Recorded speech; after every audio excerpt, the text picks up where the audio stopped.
Tier 1 Wild. 1. Using common sense over process, getting away with more than the other guy, and possessing a bit of an attitude. 2. The mindset that all Tier 1, Delta Force and SEAL Team 6 operators roll with, encompassing the idea that someone who is specially assessed and selected to serve in the ranks of a Special Missions Unit, DF and ST6, has the mental and physical capacity to perform to a much higher standard, to accept more risk, to march to a different drummer, and to tell a general officer that he is full of shit, with slightly more tact but with absolutely no fear of retribution.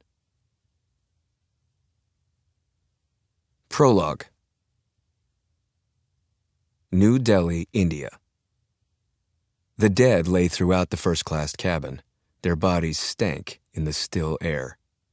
4 men, 2 women, a flight attendant, an air marshal, a man who would look like he might start trouble, an Indian diplomat from the Punjab, a German woman who had been shot for screaming, and 1 martyr.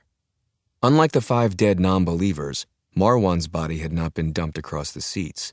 No, his men had laid him gently on his back, his arms positioned across his chest, a clean, starched napkin from a first-class dining cart draped over his face, the 2 running ends of his red headband just visible. Marwan had been the leader of the 6-strong cell of Lashkar-e-Taiba fighters. He and his men had boarded this aircraft 2 days earlier dressed like businessmen returning from a telemarketing conference in Mumbai. Marwan had gone to the rear galleys shortly after takeoff, while the rest of the passengers sat strapped into their seats, compliant like lambs chained to posts in the marketplace. He'd found the case left for him by a Jordanian brother who worked in food service at the Chhatrapati Shivaji International Airport in Mumbai, and from it Marwan quietly and efficiently passed the Scorpion machine pistols out to his men.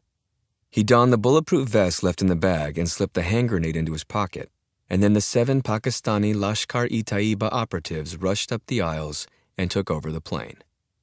25 seconds after they thought they had control, Marwan fell to the aisle dead, killed by a pistol shot to the back of the head fired by an air marshal.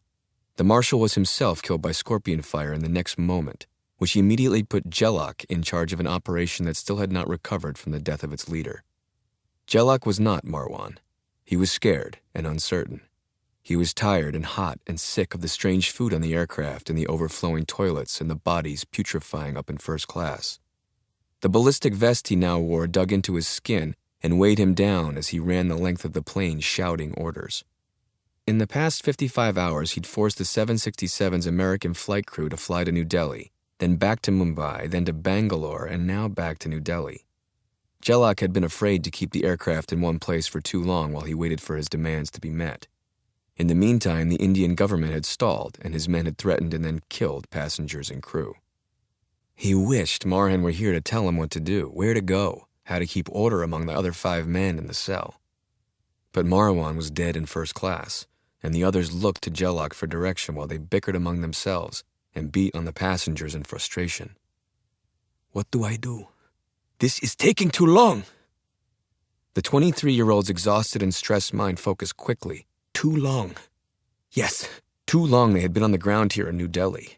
He felt the government's delays had been trickery, that he'd been played for a fool. Too long. JSOC stood, stormed into the cockpit, found the flight crew sleeping in their seats, and he screamed at them. "We leave New Delhi! We fly away!" "Where?" asked the pilot wearily.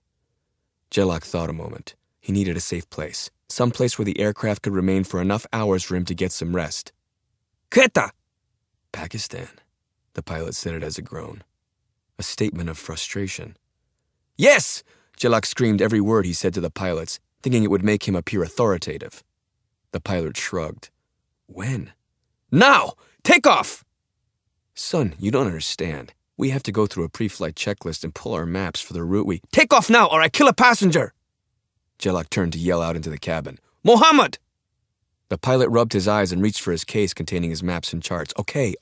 Just give me 5 minutes to— 1 minute! JSOC yelled, certain of the deceit of this non-believer. "In 1 minute, we are moving to the runway or I kill 1 passenger every minute." 3 minutes? You've got to give us at least 2 minutes, no more. "I need 3. You can have 3, but I kill 1 passenger." He turned back to the cabin. "Mohammed, bring me the first child you see."